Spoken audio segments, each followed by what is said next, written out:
उपनिवेशवाद, वसाहतवाद या कॉलोनियलिज्म क्या होता है?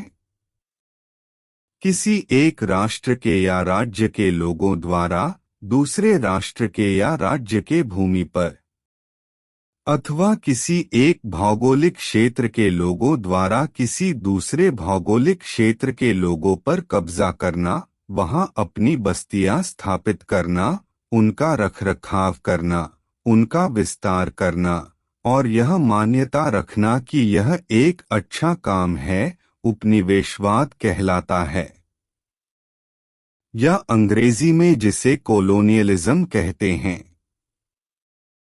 उपनिवेशवाद अथवा वसाहतवाद का उद्देश्य किसी दूसरे राज्य या राष्ट्र की भूमि, खनिज, प्राकृतिक या नैसर्गिक साधन संपत्ति और स्थानीय लोगों को उपयोगिता में लाकर और शोषण और अत्याचार करके अपने राज्य की शक्ति, समृद्धि को बढ़ाना है। किसी समृद्ध अथवा शक्तिशाली राष्ट्र द्वारा अपने विभिन्न हितों को साधने के लिए किसी निर्बल किंतु प्राकृतिक संसाधनों से परिपूर्ण राष्ट्र के विभिन्न संसाधनों का शक्ति के बल पर उपभोग करना।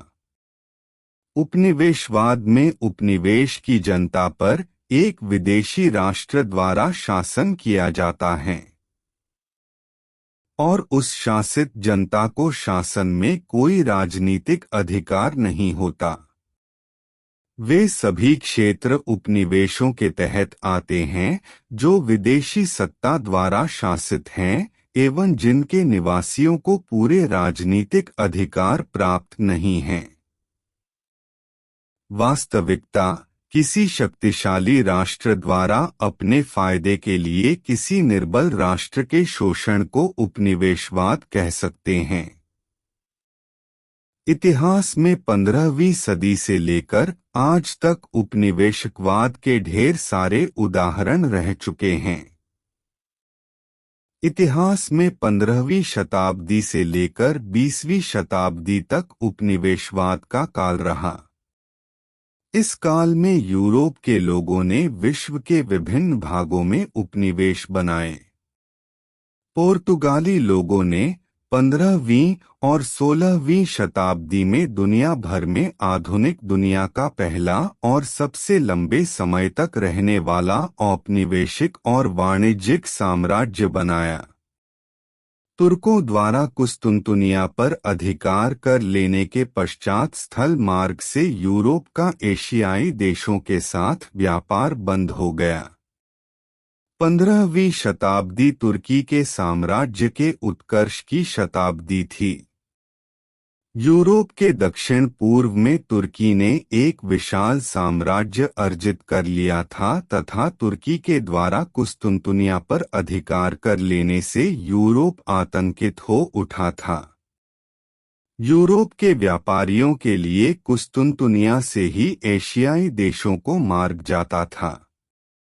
तुर्की द्वारा इस प्रदेश पर अधिकार हो जाने के कारण यूरोप तथा एशिया के मध्य व्यापारिक संबंधों में अवरोध उत्पन्न होने लगा था। तुर्कों की खुश दुनिया विजय ने पूर्वी देशों से यूरोप के व्यापार को बहुत धक्का पहुंचाया। इस वजह से पूर्व यूरोप वासी भूमध्य सागर से होकर कुस्तुनतुनिया होते हुए पूर्वी देशों में जाया करते थे, किंतु इस मार्ग के अवरुद्ध हो जाने के कारण नवीन मार्ग की खोज की आवश्यकता होने लगी। इसी समय कुतुबनुमा की आविष्कार से दिशा का सही ज्ञान प्राप्त करना संभव हो सका।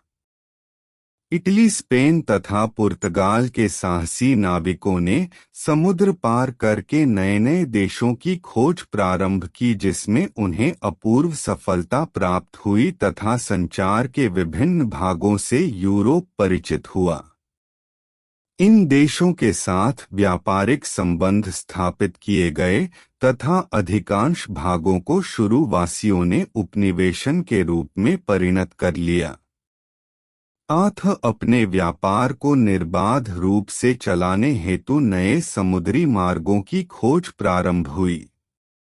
कुतुबनुमा गतिमापक यंत्र, वेध यंत्रों की सहायता से कोलंबस, मैगलन एवं वास्को डी गामा आदि साहसी नाविकों ने नवीन समुद्री मार्गों के साथ साथ कुछ नवीन देशों अमेरिका आदि को खोज निकाला। इन भौगोलिक खोजों के फलस्वरूप यूरोपीय व्यापार में अभूतपूर्व वृद्धि हुई। धन की बहुलता एवं स्वतंत्र राज्यों के उदय ने उद्योगों को बढ़ावा दिया।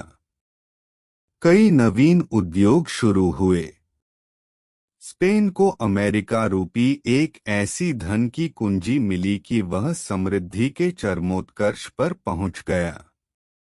ईसाई धर्म प्रचारक भी धर्म प्रचार हेतु नए खोजे हुए देशों में जाने लगे।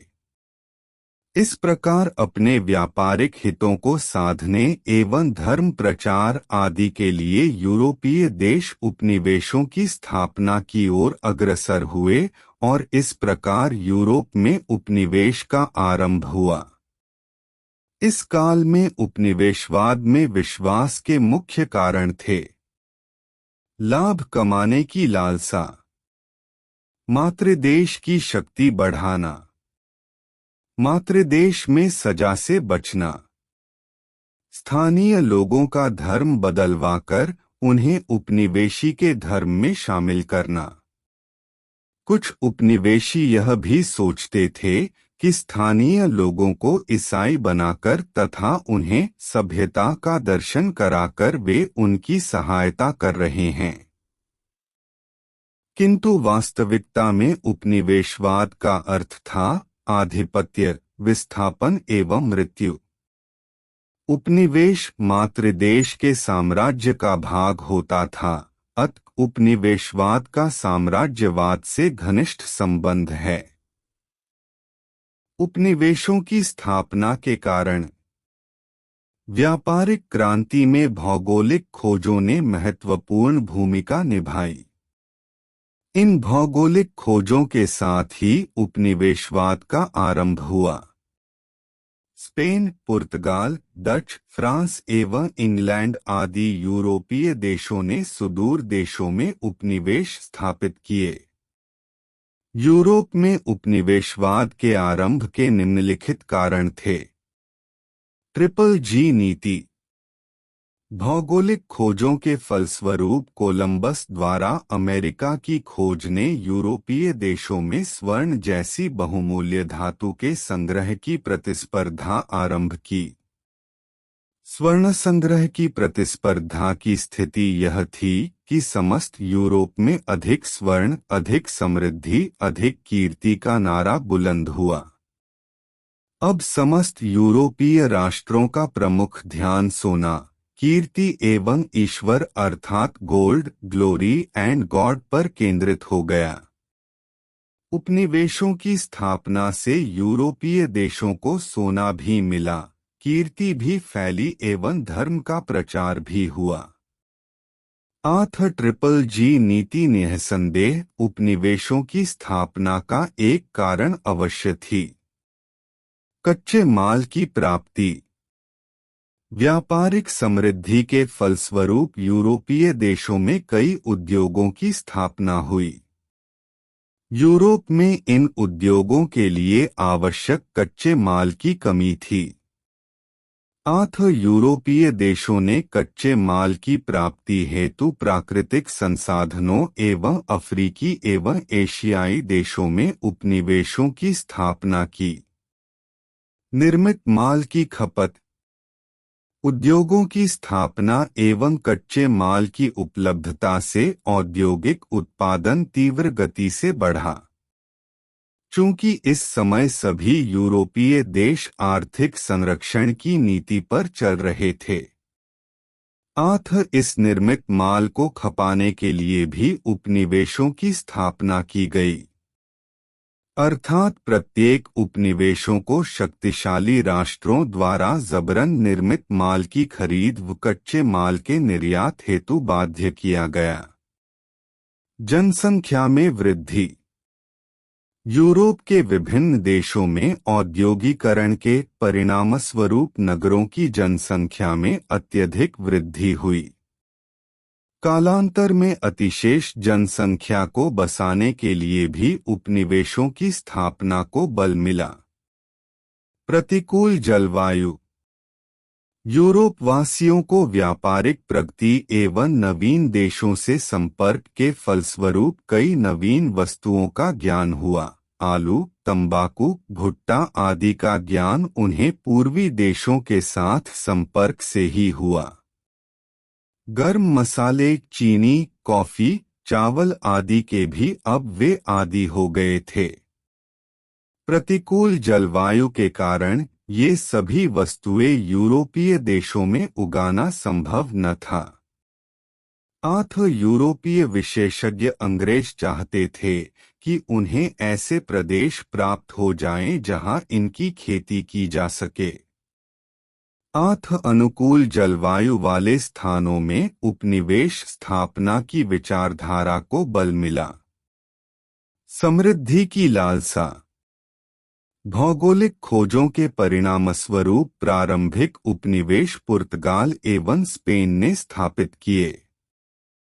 इससे उनकी समृद्धि में वृद्धि हुई। इनकी समृद्धि को देखते हुए समृद्धि की लालसा में अन्य यूरोपीय देश भी उपनिवेश स्थापित करते हुए अग्रसर हुए। लैटिन भाषा के शब्द कोलोनिया का मतलब है एक ऐसी जायदाद जिसे योजनाबद्ध ढंग से विदेशियों के बीच कायम किया गया हो। भूमध्य सागरीय क्षेत्र और मध्ययुगीन यूरोप में इस तरह का उपनिवेशीकरण एक आम परिघटना थी। इसका उदाहरण मध्ययुग और आधुनिक युग की शुरुआती अवधि में इंग्लैंड की हुकूमत द्वारा वेल्स और आयरलैंड को उपनिवेश बनाने के रूप में दिया जाता है। लेकिन जिस आधुनिक उपनिवेशवाद की यहाँ चर्चा की जा रही है उसका मतलब है यूरोपीय और अमेरिकी ताकतों द्वारा गैर पश्चिमी संस्कृतियों और राष्ट्रों पर जबरन कब्जा करके वहां के राजकाज, प्रशासन, पर्यावरण, पारिस्थितिकी, भाषा, धर्म, व्यवस्था और जीवन शैली पर अपने विजातीय मूल्यों और संरचनाओं को थोपने की दीर्घकालीन प्रक्रिया।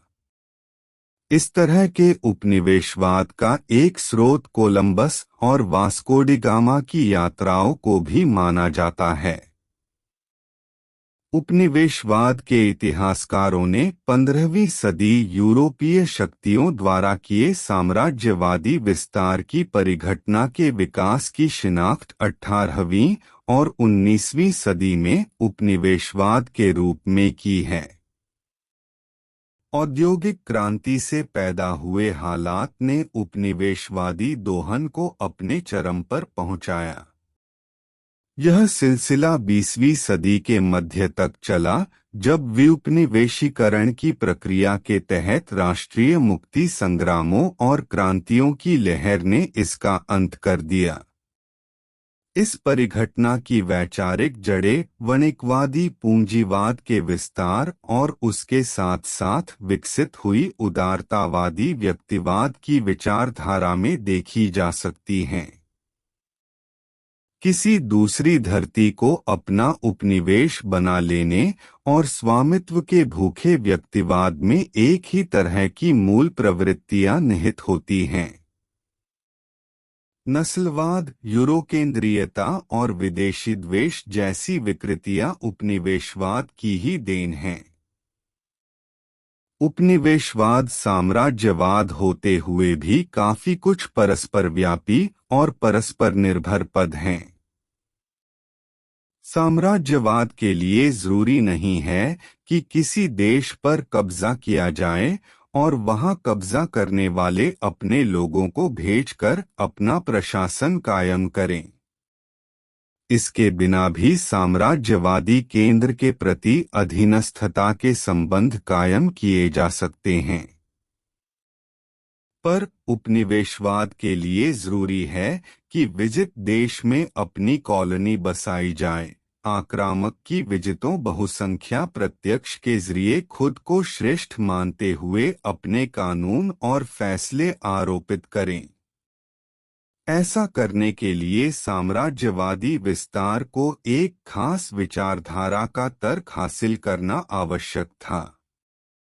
यह भूमिका 17वीं सदी में प्रतिपादित जॉन लॉक के दर्शन ने निभाई। लॉक की स्थापनाओं में ब्रिटेन द्वारा भेजे गए अधिवासियों द्वारा अमेरिका की धरती पर कब्जा कर लेने की कार्यवाही को न्यायसंगत ठहराने की दलीलें मौजूद थीं। उनकी रचना two treatise on civil government की दूसरी थीसिस प्रकृत अवस्था में व्यक्ति द्वारा अपने अधिकारों की दावेदारी के बारे में है। वे ऐसी जगहों पर नागरिक शासन स्थापित करने और व्यक्तिगत प्रयास द्वारा हथियाई गई संपदा को अपने लाभ के लिए विकसित करने को जायज करार देते हैं। यही थीसिस आगे चलकर धरती के असमान स्वामित्व को उचित मानने का आधार बनी। लॉक की मान्यता थी कि अमेरिका में अनाप शनाप जमीन बेकार पड़ी हुई है और वहां के मूलवासी यानी इंडियन इस धरती का सदुपयोग करने की योग्यता से वंचित हैं। लॉक ने हिसाब लगाया कि यूरोप की 1 एकड़ जमीन अगर अपने स्वामी को 5 शिलिंग प्रति वर्ष का मुनाफा देती है तो उसके मुकाबले अमेरिकी की जमीन से उस पर बसे इंडियन को होने वाला कुल मुनाफा 1 पेनी से भी बहुत कम है। चूंकि अमेरिकी इंडियन बाकी मानवता में प्रचलित धन आधारित विनिमय प्रणाली अपनाने में नाकाम रहे हैं, इसलिए संपत्ति के अधिकार के मुताबिक उनकी धरती को अधिग्रहित करके उस पर मानवीय श्रम का निवेश किया जाना चाहिए। लॉक की इसी थीसिस में एशियाई और अमेरिकी महाद्वीप की सभ्यता और संस्कृति पर यूरोपीय श्रेष्ठता की ग्रंथि के बीज थे, जिसके आधार पर आगे चलकर उपनिवेशवादी संरचनाओं का शिराजा खड़ा किया गया। उपनिवेशों मुख्यतः 2 किस्में थीं। एक तरफ अमेरिका, ऑस्ट्रेलिया और न्यूजीलैंड जैसे थे, जिनकी जलवायु यूरोपियनों के लिए सुविधाजनक थी। इन इलाकों में सफेद चमड़ी के लोग बहुत बड़े पैमाने पर बसाए गए। उन्होंने वहां की स्थानीय आबादी के सहार और दमन की भीषण परियोजनाएं चलाकर वहां न केवल पूरी तरह अपना कब्जा जमा लिया, बल्कि वे देश उनके अपने स्वदेश में बदल गए। जनसंहार से बच गई देशज जनता को उन्होंने अलग थलग पड़े इलाकों में धकेल दिया। दूसरी तरफ वे उपनिवेश थे जिनका हवा पानी यूरोपियनों के लिए प्रतिकूल था, जैसे भारत और नाइजीरिया। इन देशों पर कब्जा करने के बाद यूरोपियन थोड़ी संख्या में ही वहां बसे और मुख्यतः आर्थिक शोषण और दोहन के लिए उन धरतियों का इस्तेमाल किया। न्यू इंग्लैंड सरीखे थोड़े बहुत ऐसे उपनिवेश भी थे जिनकी स्थापना यूरोपीय ईसाइयों ने धार्मिक आजादी की खोज में की।